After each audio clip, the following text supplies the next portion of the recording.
August ২০২৪ থেকে June ২০২৫ মাত্র ১১ মাসে রাজনৈতিক সহিংসতায় রক্তাক্ত হয়েছে দেশের রাজপথ। ট্রান্সপারেন্সি ইন্টারন্যাশনাল বাংলাদেশ টিআইবি সাম্প্রতিক প্রতিবেদনে উঠে এসেছে ভয়াবহ চিত্র।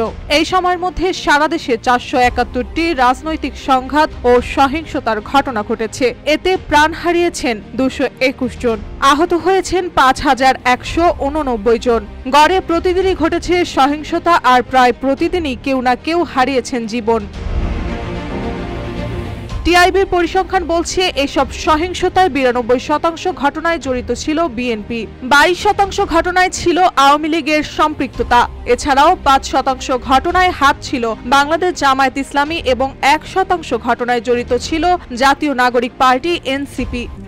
RICL TMX, যুগের পর যুগ স্থাপনা থাকে মজবুত। এই চিত্র শুধু রাজনৈতিক উত্তেজনারই নয়, বরং দেশের সামাজিক স্থিতি ও জননিরাপত্তার জন্য বহু হুমকির ইঙ্গিত দিচ্ছে। বিশেষজ্ঞদের মতে, রাজনৈতিক সংঘাতের এই প্রবণতা বন্ধ না হলে দেশের অর্থনীতি, আইন শৃঙ্খলা এবং গণতান্ত্রিক সংস্কৃতি সবই মারাত্মকভাবে ক্ষতিগ্রস্ত হবে। তাই এখনই দরকার সহিংস রাজনীতি পরিহার করে শান্তিপূর্ণ রাজনৈতিক সংস্কৃতি গড়ে তোলার উদ্যোগ। মার্জিয়া মৌ, রূপালী বাংলাদেশ।